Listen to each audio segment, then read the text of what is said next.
Hello and welcome to today's video where we are going to be making lotion. I first started making lotion actually when I was trying to find a good sunscreen. And if you've ever looked at the back of a sunscreen bottle, it has an absurd amount of ingredients in it.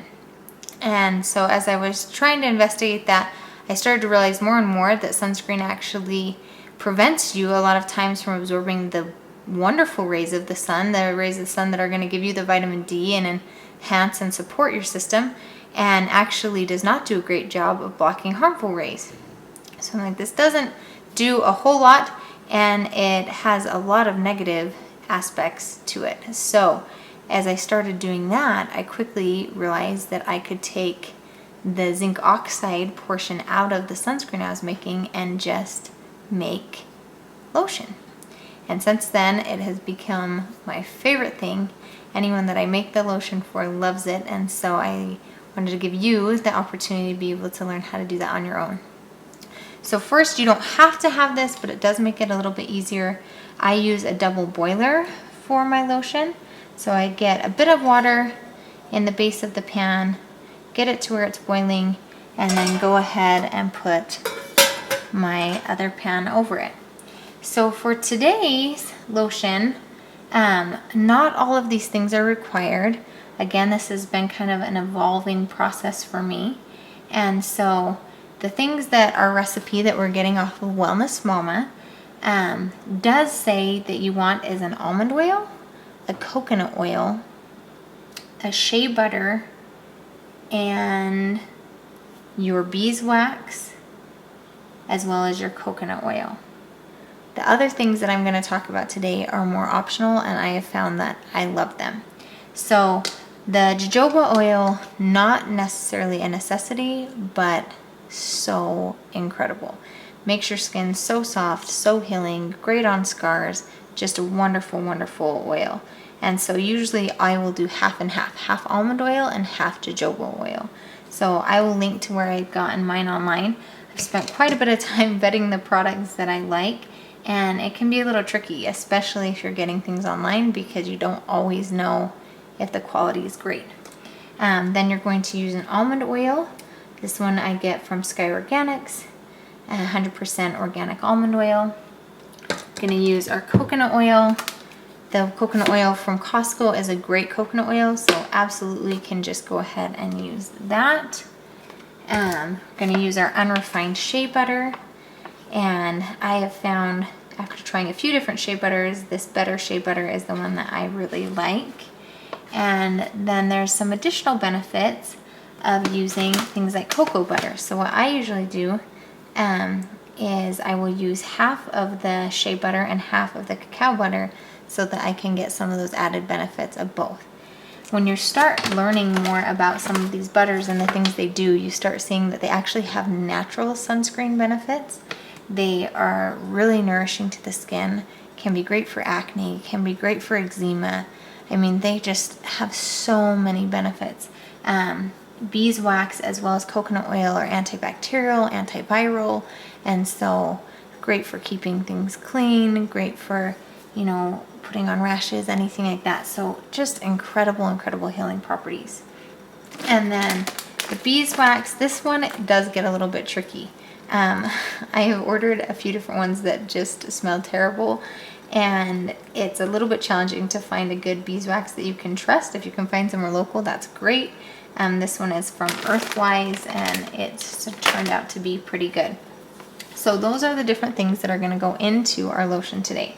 So when you start making your lotion, first you want to put in all of the solid ingredients to help them to melt down before adding your liquids in. And so we're going to put our beeswax in and start letting our beeswax pellets start to melt down. You can see that it's already, our pan was nice and warm, so they're already starting to melt. The benefit of using a double boiler is that your lotion isn't right on the heat, so there's less chance of it burning or having an issue that way. And then we'll just go ahead and add this in. So I'm doubling my recipe today. So normally you'd put in a 1/4 cup of beeswax. I put in a 1/2 cup because I'm doubling it, and then you do 2 tablespoons of either the shea butter Or if you were doing a combination, then you'd do a tablespoon of shea butter and a tablespoon of the cacao butter. I don't get super particular about this. I figure there's no problem if I get a little extra, so I just grab a good amount that I think's around that. Because I'm doubling it today, I'm doing 2 tablespoons of the shea butter and 2 tablespoons of the cacao butter. So we'll put those in our pan and just start stirring and giving those a chance to melt down. Now I like to melt these down first before adding in the coconut oil that also needs to be melted down, just because these are a little bit more solid and I found that it works a little bit better. So we're gonna give these a minute to melt down and be right back. Okay, it's been about 4 minutes. The more you stir it, the quicker it's going to dissolve. And then you're gonna go ahead and add in our coconut oil.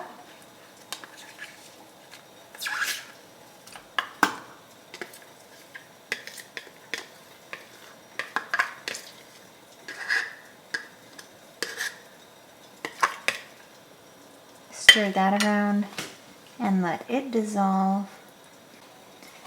Okay, so we've added our coconut oil. It's melted completely down. I'm gonna go ahead and add in our liquid ingredients, which is the almond oil, or optionally the almond oil and the jojoba oil. I'm using both of them here. And you'll see that when you add them in, it actually causes the coconut oil in there to solidify. And so then you've got to go through a second, well, I guess it's technically a third melting down process until adding that cold liquid in allows it to melt down completely. You definitely want to melt it down all the way, because if you don't melt it down all the way, it leaves these little gritty pieces in it that then when you use your lotion, you can still use it, absolutely, but you have to like melt it down in your hand, and it just is kind of a pain. So I've made that mistake before of not letting it stay on the heat long enough, and it's just not fun. So make sure you melt it all the way down. Once you don't see any more solid pieces, still do it for a few seconds after that, just making sure everything's really melted down. And then really that's all there is to it. You can go ahead and pour it in your jars and you're ready to go. Okay, we've melted everything down.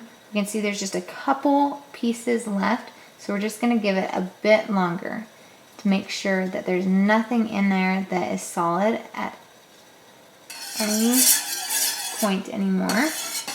And then once you've got it all totally liquefied, this is when, if you wanted to add some essential oils, you could add some essential oils in, and then just let it heat for a bit longer in case those cause it to solidify slightly. And then once you've made sure that it's heated, you just go ahead and turn your heat off. I'm gonna just double make sure I can see a couple little squigglies in there, so I'm just gonna make sure it's really completely melted.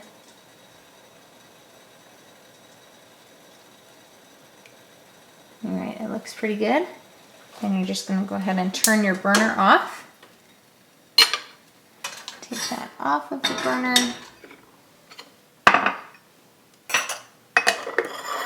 And then you just pour it right in to your jars. So I'll wipe off the bottom of that, make sure.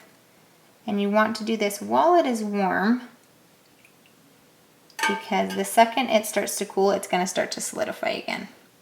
We'll stick it into our jars. I have my big jar that I use for all of my body lotion, which is why I double this recipe, is that's gonna take it up just between those two jars.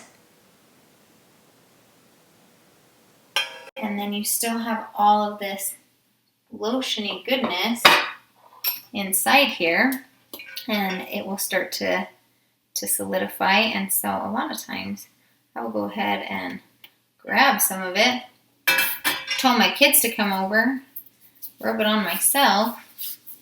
Don't want to let any of this go to waste, but you do want to take note and be careful that you do wipe this out if you don't use it all over your body.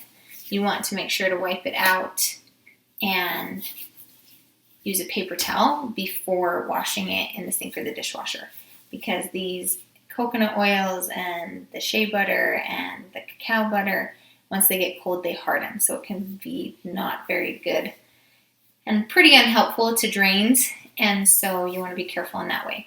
So I say don't let any of it go to waste. Just go ahead, dip your fingers in there and use it.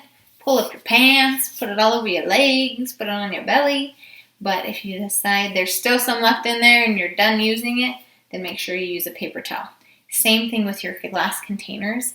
When you get to the end of your lotion and you're done using it, you want to use a paper towel to wipe out any residue before putting it in like the dishwasher or anything, just because those oils can be pretty hard and they don't come off very easily. And then when they do, they create that hardening. So our oils will just sit here, our lotion will sit here now for a bit. It usually takes anywhere from 15 to 30 minutes to harden, and then you're ready to go. I also just wanted to show you that when you take your lotion, all you do is add some zinc oxide. You want to get a pure zinc oxide powder. It's called a non-nano particle powder. I'll link to that as well. But that is literally all there is to it. You get this amazing lotion. At the end, before dumping it into your jars, you add that zinc oxide powder, and it creates this white consistency. The more zinc oxide you add, the higher the SPF is going to become, and you have your own homemade sunscreen. Free of all those other terrible chemicals, extra nourishing and amazing because you have all these incredible oils and butters in it, and it's as easy as that. Another way to purify your body, to rid yourself of additional chemicals, and have a cleaner way of incorporating lotions into your family. Thanks for joining me. Look forward to seeing you next time.